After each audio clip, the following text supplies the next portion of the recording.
All right. So at the Texas Success Center, we are really excited to be entering into a partnership with the Texas School Projects at the University of Texas at Dallas to support our knowledge development strategy for Texas Pathways. On the line with us today, we have Dr. Trey Miller, Dr. Holly Kushevich, Melissa Martinez, and I think we're expecting Dr. Kathy Hughes and Dr. Rodney Andrews as well. And they're here today to tell us about these opportunities we have to participate in 3 different research studies. As they're speaking, if you have clarifying questions, please feel free to put them in the chat. I will be monitoring the chat and I will let the speakers know as questions arise. But I wanted to let you know that we do have time planned at the end for a larger discussion. So if you have bigger questions, feel free to use the chat to record them. But please know that we've saved some time at the end to answer any big questions about the projects as well. So without further ado, I'm going to turn it over to the team at the Texas School Projects and thank them for being with us and excited to hear what they have to share. Thank you so much, Christina. Really excited to work with you on this, and thank you so much for organizing this opportunity to share these opportunities and research with institutions in Texas. So just also want to thank everyone for joining. I know how busy you all are, and particularly as we're moving into the fall enrollment push. So thank you. I'm excited that you're interested in these opportunities and hope we can answer questions you may have. So just quickly, my name is Trey Miller. I have met many of you in various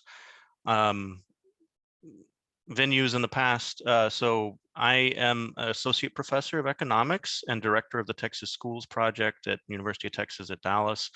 I'll talk to you a little bit more about what the Texas Schools Project is soon, and as we get into this. So I know many of you are not all that familiar with Texas Schools Project. Prior to joining Texas Schools Project in fall of 2020, I was at RAND and AIR for a number of years, working primarily in post-secondary education and CTE policy, and particularly in states of Texas. So I partnered with the coordinating board and with many of your institutions on studies to inform policy and practice in post-secondary education and evaluate various strategies. And I'm excited to continue to do that and work with you on these studies. So briefly, goals. I should also mention I have a number of colleagues involved in this work on the meeting today, and I will introduce them as we move through the presentation. So goals today, I want to introduce you all to TSP and our research engagement team. We've distinguished between the research engagement team. There's 3 different studies that we're working on that have a large number of researchers involved. And then a number of us are really directly going to be involved in working with you all on making the work useful and disseminate to you. We'll do a brief overview of 3 studies that Christina shared with you some information on, and kind of overview the opportunities for participation. We'll go through the timeline and the dissemination plan that we're working on with Christina and the Texas Success Center. And then, we have some time built in. We have some questions for you. We're really doing this research to inform your pandemic recovery efforts, and we want it to be useful for you. So we have some questions that we have posed for you, and then we have time for questions for us. So that's kind of an overview of today. So Texas Schools Project. So I know many of you may not be that familiar with TSP, but we've been around a long time. We're a research center at the University of Texas at Dallas. And I've pasted a screenshot of our website, the front page of our website here. We're actually in the process of revising this mission statement, right? And I don't think it'll be that much of a change, but right now it says Texas Schools Project supports and conducts high quality, and there's this qualifier, academic research to improve academic achievement and teacher effectiveness, increase transitions to and success in post-secondary education, and improve labor market outcomes of students in Texas and the nation. So I think we're in the process of removing this term academic. We do academic research, but we also are doing work like this, where we're really taking, and developing a research agenda around challenges facing institutions and the state, and trying to inform policy and practice. So we're trying to do practical research as well. A little bit about our history. So we've been around a long time. We've been around since 1992. So TSP was founded in 1992 when economist at Harvard moved to Texas, John Kane. He had been in discussions with the state agencies, TEA, the Coordinating Board, and the Texas Workforce Commission, about developing a research agenda that would leverage all of the great administrative data resources in the state.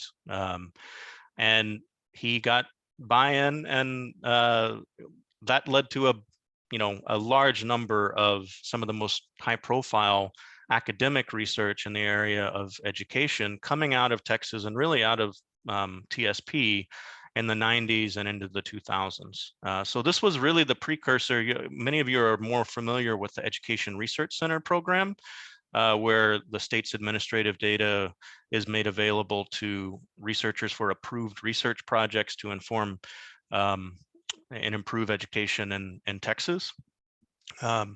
We were the precursor to that and really a model for that. And we are now one of the education research centers in Texas, along with UT Austin and University of Houston. So we've been ERC since 2006. So that's one of our roles, is administering the ERC program. And we'll continue to have access to this great administrative data resource for important research on education policy and practice to researchers across the country, really to inform you all. But we're also working on building out a focused program of research that draws on the expertise of our core members, and that really is on research to directly inform policy and practice in the area of post-secondary and CTE education.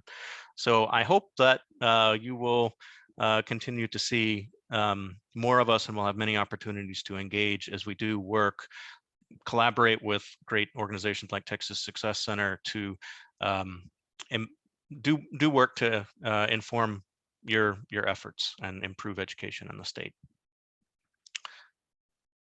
So as I mentioned, the research engagement team, so we have a large number of researchers involved and even co-PIs involved in this work. But the 4 key members involved in dissemination and engagement of this work and getting it to you in a way that is useful and will inform your efforts are here. So I've already introduced myself.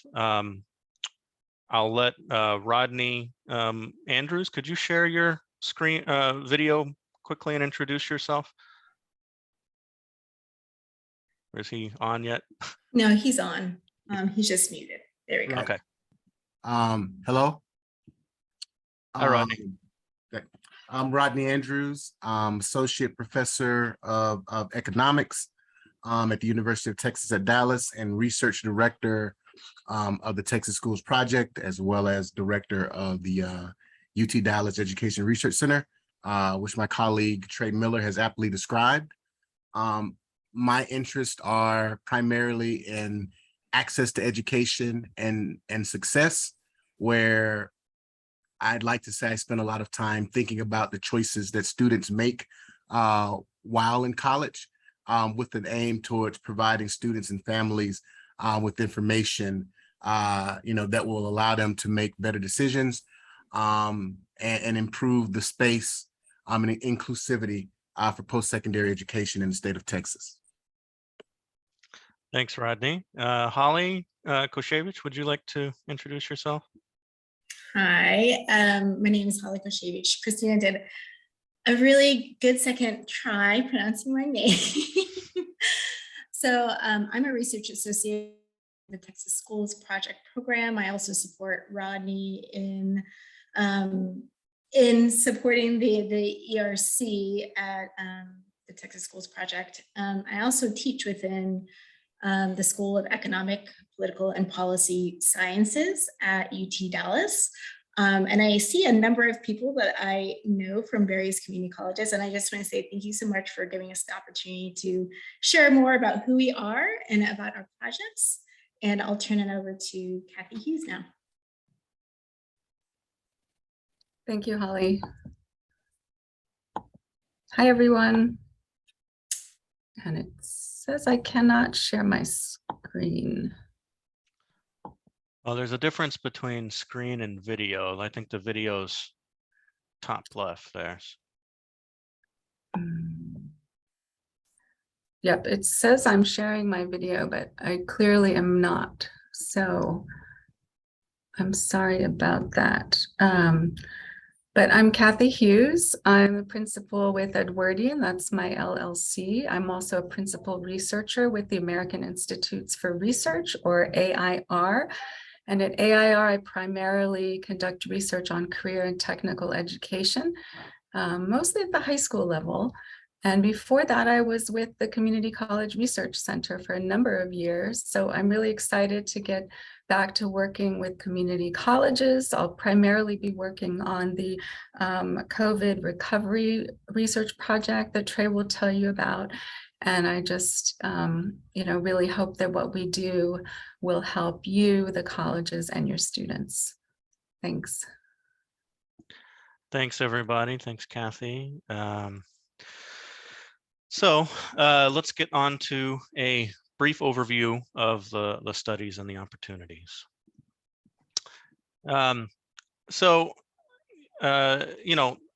Before we jump into particular studies, I think it's helpful to think about where they came from and why we focused on these particular studies that Christina, I think, shared some information with you about. So, as Holly and I joined UTD in fall 2020, we were thinking about research that we could do to inform institutions, and we started in the midst of the pandemic, and it was clearly the pandemic is what was on everybody's mind, right? So we wanted to do research to inform pandemic recovery and inform, kind of what institutions could be doing to support students during that period. Of course, it's a moving target because the pandemic's always changing, right?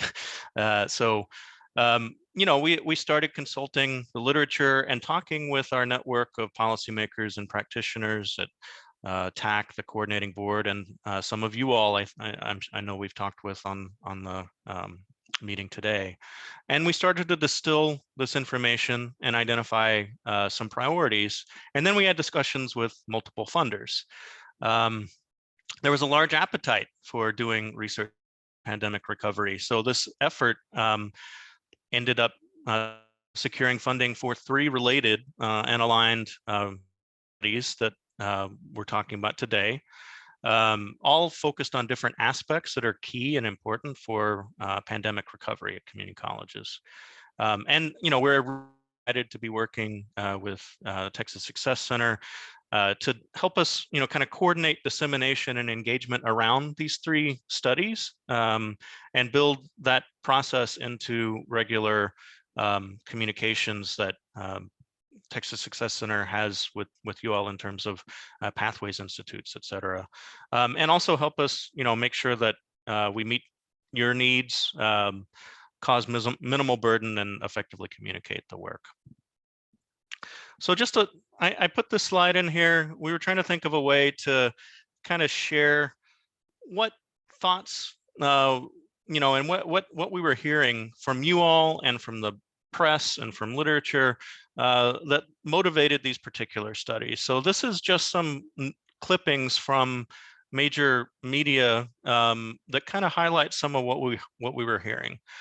So we were hearing, that students were grappling with a bunch of, issues. They were struggling to balance school and family and work during the pandemic. It was really, they may have a parent that's sick or kids that aren't in school and they have to drop things and support those their family, and that makes college less of a priority and makes it difficult to make it to class or to participate even in the online classes.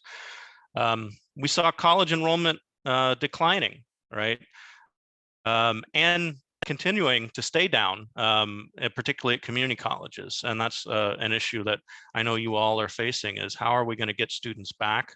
There's been pipeline issues. The students that were in K-12 were taking less dual credit most likely, and now are probably less prepared to transition into post-secondary. Lots of issues there. I think all of this really drove what we've seen as a mental health crisis for students, and all of us really. We're all facing mental health challenges in light of the pandemic. So this kind of set of issues were what motivated the three studies that we're going to talk about. Right. So I'll talk about each one in turn, and the motivation, what we're doing, and then the opportunity for participation and what participation means. And I'll start with what we're calling the Pandemic Recovery Study, which is funded by the U.S. Department of Education, Office of Post-Secondary Education, through a $400,000 congressional earmark. I'm saying it's funded. We've had the funds earmarked, but we don't have the funds in-house yet. We're working on that, but it's been earmarked, so we're still in the process there and just getting this work off the ground, really. But the issue and the PIs for this are the research engagement team. Those are all four of us are the co-PIs for this work. And the motivation for this is that the pandemic caused massive disruption to post-secondary education, particularly in community colleges. That's going to and could hamper all the recent great progress that we've seen in terms of improving access and success if we can't adequately address it. As I mentioned before, and was evidenced through those headlines, there's been an unprecedented decline in enrollment, particularly for freshmen and first-generation students, students of color. We had the great shift towards online and hybrid modes of instruction. Many faculty had not been teaching any classes online, and now they were teaching all classes online, and that was a huge challenge. And what are the implications of that for student success? And then just this increased stress and challenges as students, faculty, and staff dealt with all these life challenges posed by the pandemic.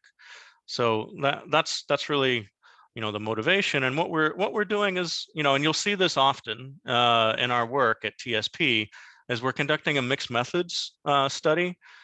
And you'll also hear timely. We're trying to provide evidence, as rigorous evidence on issues that are important to you, using best methods available, but in a timely way so that it can inform your policy and practice and activities.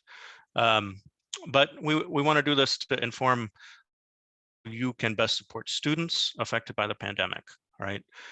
So we're conducting a large quantitative descriptive study using student level administrative data from the ERC, from the state agencies in Texas, to describe in a concrete way these shifts in student enrollment, course modality, and then subsequent student success before, during, and after the pandemic. And we'll make explicit, kind of comparisons across regions and between 2-year and 4-year colleges, because we've seen that 4-year colleges have not thus far experienced quite the same drop in enrollment as community colleges, and I think that's important to document and share with policymakers and learn from.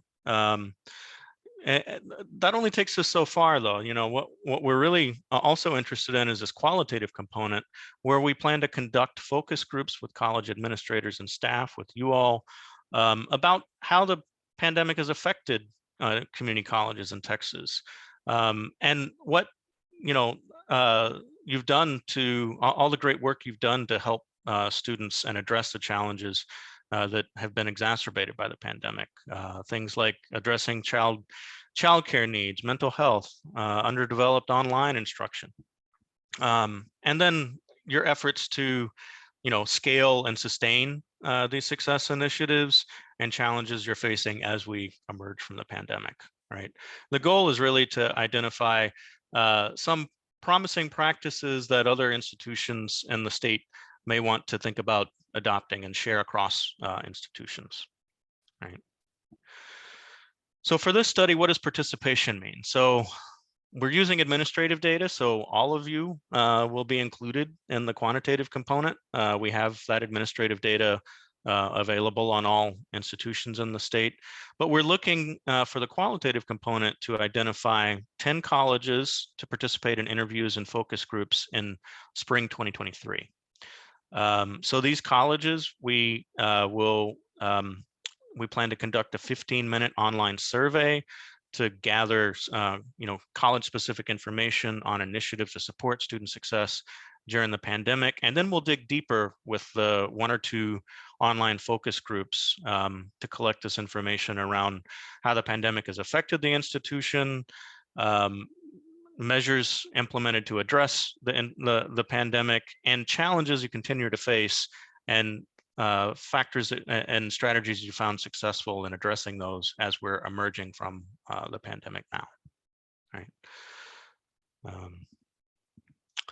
So moving on to the mental health study.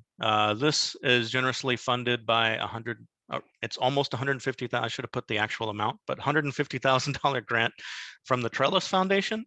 And we have 2 additional co-PIs on this work, Heidi Kane from UT Dallas and Lisa Padilla from RAND. It's really a strong collaboration with RAND on this work, a partnership with RAND. And, here, we know that the college students were facing mental health challenges prior to the pandemic. It was a major issue for students, but it has really been exacerbated due to the pandemic. Clear documentation of that is just starting to emerge, but we know it's all going on, right? Particularly, we know that mental health challenges are particularly acute for low-income and underrepresented minority students who have also been disproportionately affected by the pandemic. So this is a issue for the types of students that enroll in community colleges. We also know from research that students facing mental health challenges struggle in college, right? They struggle to attend class, they have lower grades, they're less likely to persist and complete college. This can really be a burden and barrier to completing college. So, if we are going to successfully emerge from the pandemic and get back and support the students who haven't enrolled since the pandemic, really focusing on mental health and helping students address mental health challenges brought on by the pandemic, I think is really something we have to grapple with. And so that's really what motivated this study. This is a qualitative study. We don't have good quantitative information on who's facing mental health challenges, right? And the incidence of that over time. But what we can do, and what we are excited to do, is to interview administrators in the state at community colleges to really try to understand how you all are addressing mental health challenges facing students. And this is in kind of piggybacks off of, and this highlights that RAND connection and the RAND partnership, and IES funded project that UTD and TSP is supporting, that's documenting some of best practices in supporting mental health of community college students nationally that have been identified by as colleges that are really working in this area. Here we're trying to hear some of the challenges you all are facing in supporting mental health from a broad set of institutions. facing different, with different resources and different settings, so that we can kind of see what might be promising in different settings and what could facilitate adopting or some things that have been shown to be effective in this national study conducted by RAND. So participation here, here we're working, and I won't get into details on how we'll do this, but I can answer questions about it. We're really, again, interested in a representative sample of 10 colleges that will be chosen to participate in interviews and focus groups in spring 2023. And colleges that are chosen and selected for the study, there'll be a 15-minute online survey that will gather college-specific information on programs to support mental health, efforts to collect student mental health data if there are any, and faculty and staff training to increase awareness around student mental health and address student and mental health distress. And then we'll conduct an online focus group with administrators and staff that can speak to these issues, and particularly around how colleges approach addressing mental health challenges and how they integrate these strategies and student mental health into their wider student success initiatives, and the constraints they may encounter in supporting students' mental health challenges, given their context and other constraints. Okay, so one more to go. This is our part-time student study, which is funded by, again, it's right at $300,000 grant from the Greater Texas Foundation. We have Melissa Martinez from Texas State University on the meeting today. Melissa, would you like to quickly introduce yourself and share your video? You may be sharing it. Sure, I am. Thank you. Good afternoon, everyone. Buenas tardes. I'm Melissa Martinez, a professor of educational leadership at Texas State University. And I'll just also say that Kelly Glover is on the call as well, and she is my doctoral research assistant who is also assisting with the project. My work has focused generally on issues of equity and access along the P16, P20 continuum, and particularly relevant to this work is my focus on issues of college access and college readiness and college going cultures that has been both in the context of K-12 schools, particularly secondary schools, and then also in higher education. So happy to be here. Thank you, Melissa, and Kelly, thanks for joining. Yeah, and so the ideas that we're grappling with here is, we all know from research, and we hear it all the time, that students who enroll in college part-time struggle, right? So nationally, a third of students who attend part-time earned a degree with years compared to 80% of full-time students, right? The policy response to this has by and large been encourage students to enroll full-time, do whatever we can to enroll students full-time. That's what we hear from policymakers. That's also what we hear from most researchers.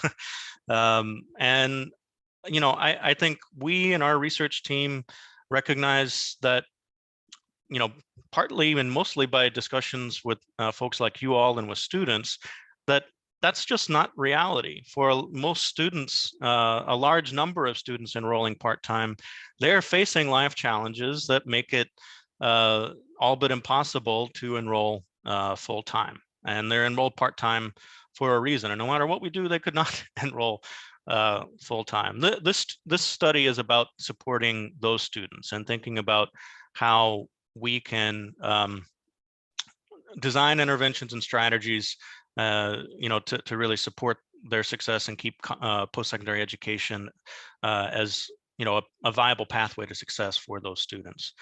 These students are overwhelmingly much more likely to be non-traditional in the sense that they are students of color, low income, working, parenting students. They're the students that are dealing with these life challenges that preclude full-time enrollment. So that's really important. There are also students that are more likely to have been affected by the pandemic. And, you know, we're looking into whether, and since the pandemic, there's been an uptick in part-time enrollment. You know, all this is, you know, what speaks, I think, to this is that, you know, even prior to the pandemic, though, 2/3 of community college students enrolled in Texas were enrolled on a part-time basis, right? So this is really this is the reality for the vast majority of college students in your institutions. And in order to make college a successful, you know, environment for them, we have to think about how best to support them. And it's particularly exacerbated by the pandemic. So that's what motivated this research. And again, this is a mixed method study. And, you know, our goal is to really try to better understand part-time enrollment behavior, what drives that, and the factors that promote or hinder success of part-time students, with an eye towards identifying, you know, kind of strategies and interventions that could support successful completion of part-time students, right? So our quantitative component is using student level administrative data to quantify both the dynamics and determinants of part-time enrollment behavior, and then really kind of identify factors that relate to success and really, you know, successful transitions from part-time to full-time, or from stop-out status to full-time, and completion of college credentials, right? And we're really interested in these factors that promote success to the extent we can look at in the quantitative data, which brings us to the qualitative component, which is because we can only look at so much with quantitative data. So for the qualitative component, we're going to conduct focus groups with college administrators and students. Here we're also talking to students to investigate factors that motivate students to enroll part-time, barriers they face, and supports that they need to complete college. Participation here, again, the quantitative component, we're lucky to have the administrative data that we have. So all of you will, you know, benefit from being included in that quantitative analysis. We're again looking to recruit 10 colleges to participate in interviews and focus groups, this time in fall 2022. So that's administrators interviews. 4 of these colleges will also be chosen to participate in student focus groups in spring 2023. So 4 of the 10 colleges. So what does this entail? So those 10 colleges that participate will conduct an online focus group again in fall 2022 to collect information on how administrators and staff actively encourage students to enroll full-time, reasons why they think students enroll part-time and have lower rates of success, and resources, service, and programs that are available to part-time students, and, you know, how they would envision changing their current practices to support this student population if they were able to. And colleges will also, you know, need to commit to supporting our recruitment of student focus groups in spring 2023. These focus groups will dive into, you know, kind of factors that are driving students to enroll part-time, and what helps them succeed, and what they're missing that would help them be successful. And, you know, here we're talking about support for recruitment, being, you know, allowing us to, you know, kind of post flyers around campus, perhaps giving us some student contact information for focus groups, et cetera. And I'll, you know, there may be questions about that, and I'll let Holly and Melissa speak to what they're thinking there.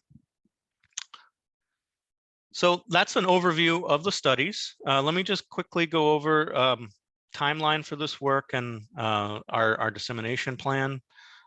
So put together this kind of overarching timeline across all of the studies, so you can kind of see where we would be engaging with some of you around, you know, participation in particular elements of qualitative data collection, but then also the when we'll be able to report findings back to you. And our goal and our you know, our plan is to be able to report findings on a kind of regular and ongoing basis starting Q2 of 2023, and really engage with you as this work unfolds.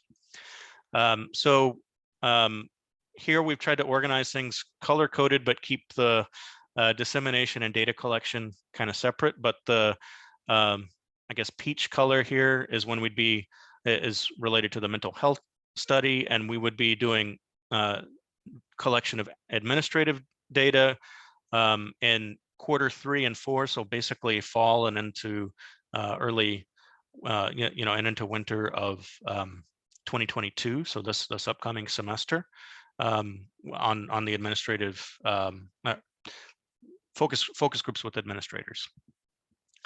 The part-time student data collection also will start in this fall with the administrator interviews and focus groups, and then 4 colleges of the 10, so a subset of those colleges, we would be collecting the student focus groups, conducting those in 2023 in spring semester.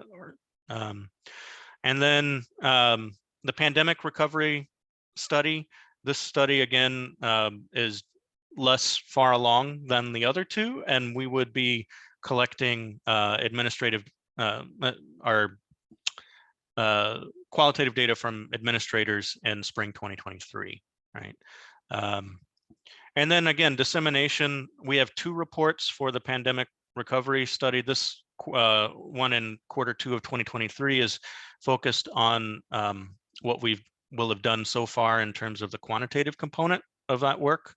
And then we have final presentations and reports scheduled in Q3 and 4 of 2023 for the mental health and part-time students work, and then a final report that incorporates the qualitative data and updates the quantitative data for the pandemic recovery study in Q2 of 2024.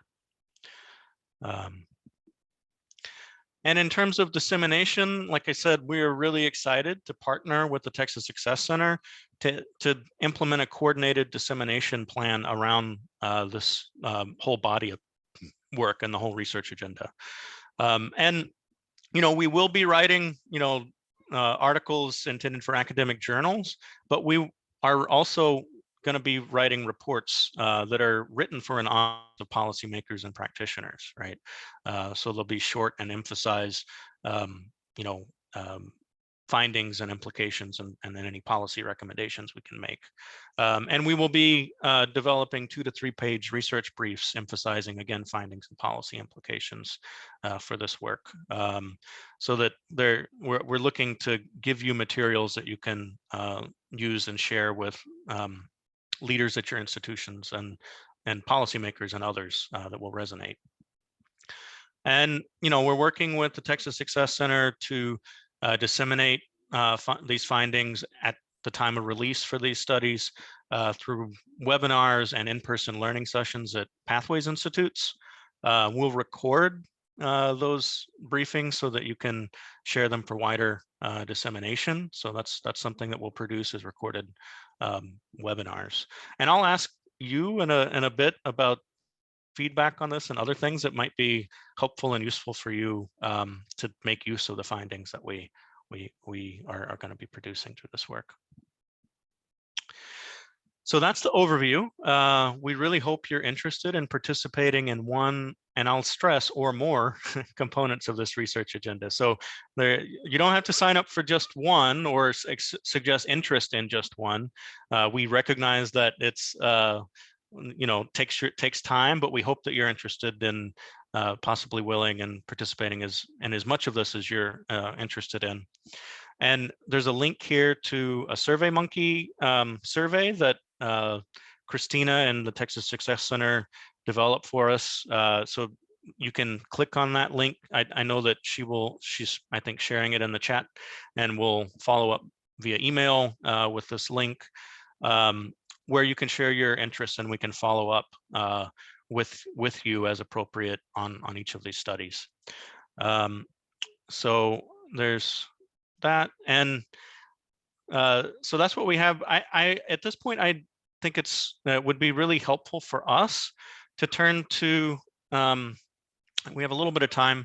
We have a few questions for you that will help inform both our research agenda and our plans, and also our dissemination strategy. So one question I had, and again, kind of, you can put this in the chat box, you can raise your hand and speak to these issues, and we'll try to answer these questions.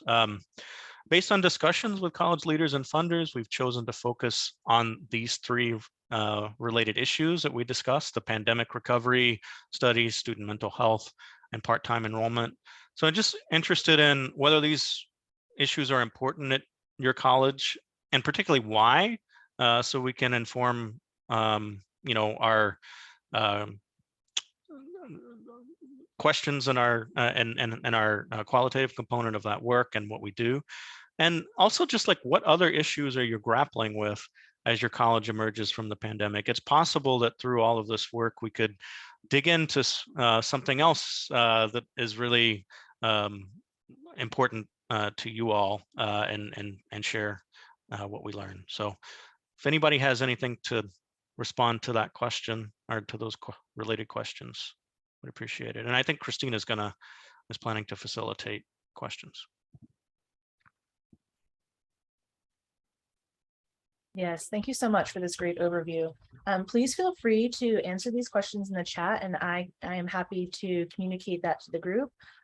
This is also just a Zoom meeting, so please feel free to unmute yourself and ask a question or comment on either of these as well. If you would like me to facilitate that, there is a raise hand feature in Zoom. If you look at the well, on my computer, it's at the bottom, but if you look at the menu bar on the right, you'll see a button called Reactions, and in Reactions is raise hand. So feel free to use that, or go ahead and use the chat, and we'll discuss that way.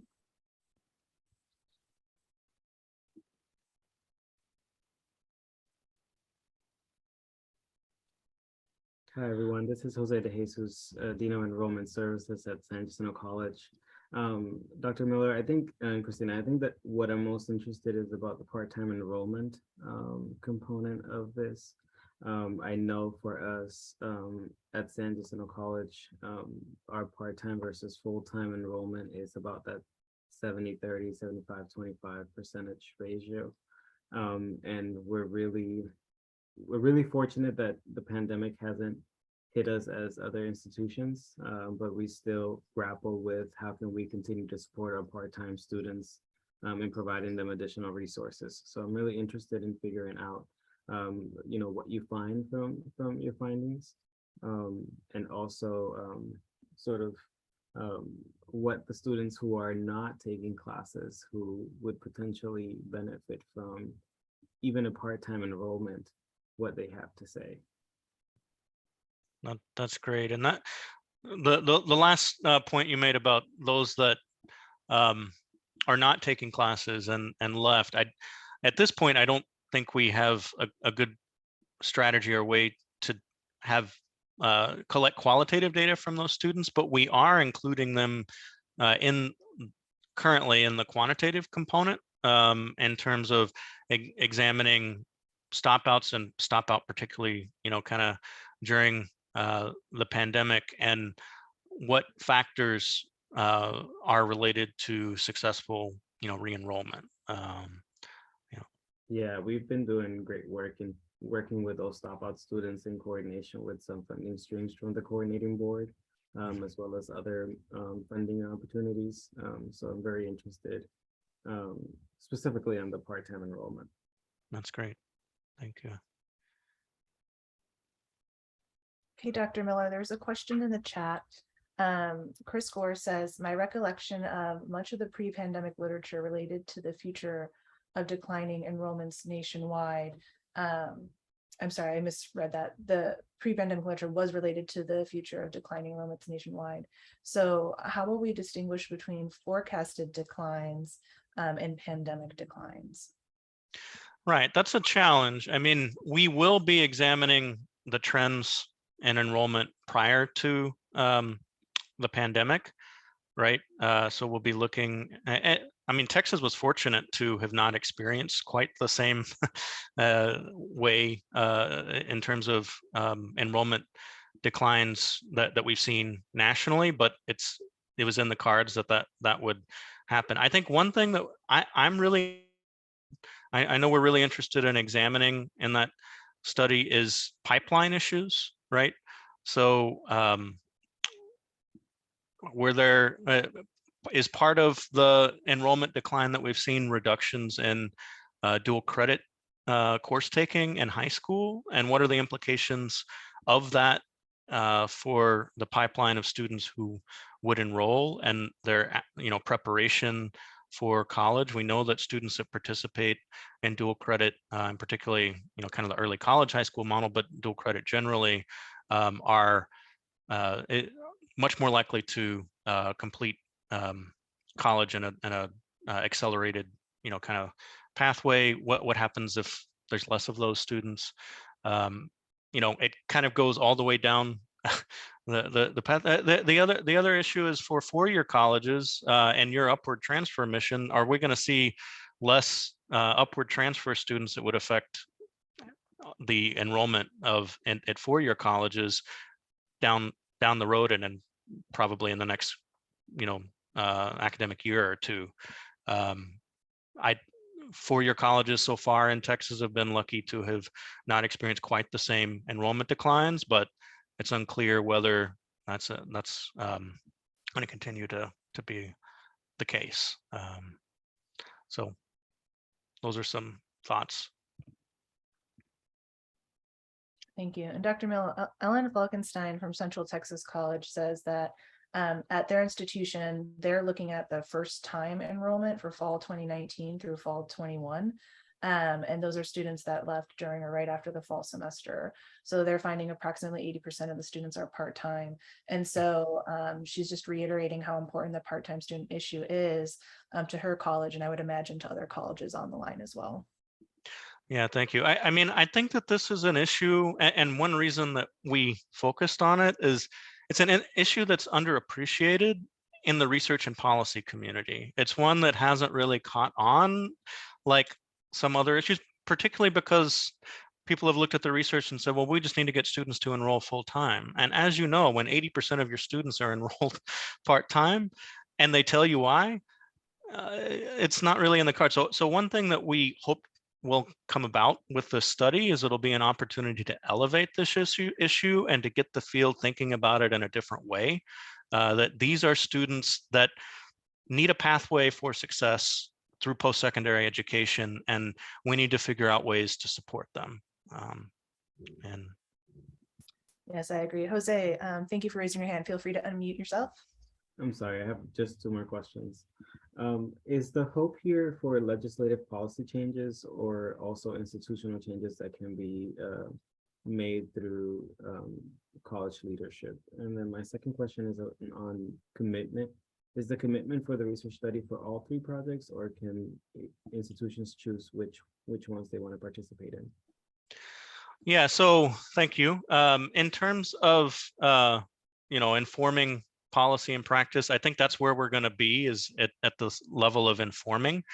We hope that the research will identify some strategies that can help address some the issues that we're delving into, and that institutions can work to implement and respond to. And it may, we hope that policymakers will pay attention as well, where that's appropriate to think about policy or funding for implementing some of this, some of what comes out of this. I think that's kind of where we are in that space. In terms of participation, this is up to you, right? So we, like I said, hope that you'll express interest in as many of the participating as many of the studies as you're able to and interested in, but it's up to you. So whatever you're interested in, you can signal on that SurveyMonkey site. Yeah, and we'd be happy for you to participate in one or more.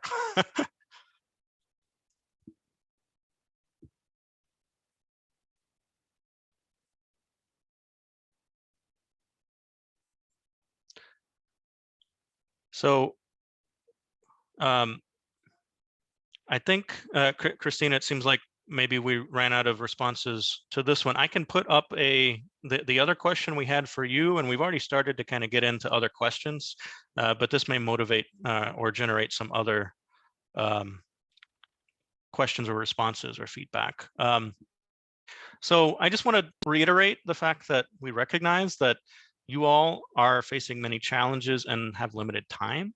And so we wanted to just reach out to you to see what are some ways that you might be able to help us think through to support your participation in these studies. What can make it easier on you? What can make it useful for you? And related to that is what, thinking about the benefit to you for participation, what are some additional products, research products, and ways of dissemination that would be particularly useful for you and your teams, and leveraging the information that comes out of the study to make change at your institution in response, as you see appropriate. I don't know if anyone has any response to that or ideas. I'll chime in here. I think that one of the ways that we've been able to leverage things such as these is to have an understanding on timelines and give enough adequate time for us to sort of rally the troops, right, the students in this research opportunity, and also incentivizing them with things that they would understand, right, like those infographics and student-centered images that they would see a benefit from participating in. I know from the work of enrollment that we've done at San Jacinto College, ways that we can get buy-in from the students is to have a clear understanding of what they're participating in and the benefit that it gives them as a student. I know that things like research may not be as attractive for students, but for us it is, right? But things that they can visualize and see instead of long drawn out sort of paragraphs that they have to read would get the buy-in from them. That's really helpful, and particularly for the part-time student study that I know that you've expressed already your interest in, where we are gonna planning to do student interviews and focus groups. That's really helpful feedback in terms of kind of showing the benefit to participating in this research and why their participation would help benefit them and you and the institution. So certainly think about how to do that. I don't know if Melissa or Holly have anything to say about that, since y'all are leading that component. Yeah, so we are component specifically for the students who will be participating in the focus groups and the interviews. We do intend to provide some kind of monetary compensation for their participation. It's going to come in the form of a gift card, but we're going to make that explicit when we engage with them from the very start, because we know that their time is precious and they often have, a lot of different obligations other than school. So we're mindful of that. I was just going to add, I think the other thing is with our kind of recruitment materials is really focusing on, at least for students, is making their voices heard and like to your point about giving them that space to share their experiences and hopefully validating their hopes that will be, knowing that will be shared with administrators, so that ideally, there could be some real-time impact, changes, perhaps to increased supports, on their campuses or others. So. Thank you. And yes, Ellen from Central Texas College echoes Jose's comments as well, that support from the research engagement team to help colleges recruit students would be great, because they found that participation after the pandemic has been tough. So just thinking through the different ways we can encourage students and help the colleges encourage students. And then Michelle Cantu Wilson in the chat wanted to know if folks on the line or team members could potentially have access to some of the literature you've reviewed to prepare for this, prepare for these studies, so that, you know, a current research perspective might help also these teams place these research projects in the grander context for their teams. So I don't know if that's something our group can facilitate and perhaps create a website and share some of those resources as well. Yeah, no, that's good feedback and a good idea. I think we can pull some of the resources we used in various proposals and have been motivating our work, and share some of the most what we think is most useful and would resonate most. Yeah, so we can work on that. All right, we have about 4 minutes left. So if there are any final questions, please feel free to unmute or use the chat. Again, this webinar is being recorded and it will live on our website. So you'll be able to share it with other team members who weren't able to make it.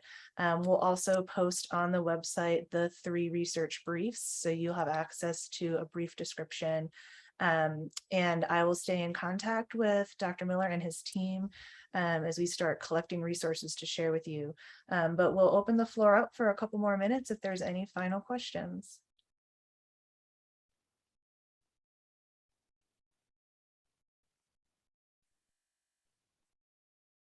All right. Well, I want to thank you for spending the lunch hour with us on a Friday, TGIF. So thank you for taking the opportunity to engage with this important research. I want to thank the Texas School Project and all of their affiliates for thinking so thoughtfully and deeply about our community college students. And I know that the results of this work will help us do what we all are trying to do and serve our students better. So thank you everyone for spending your afternoon with us, and please feel free to reach out to me or the research team with any additional questions. Yes, thank you so much. And thank you, Christina, PhD. I just want to show that and highlight the fact that Christina successfully defended her dissertation about a week ago. So we all congratulate her on that. And thank you all also for joining. So appreciate it. Thank you all very much. Thanks. Bye-bye. Bye. Bye, everyone. Take care, y'all. Bye. Thank you. Have a good one.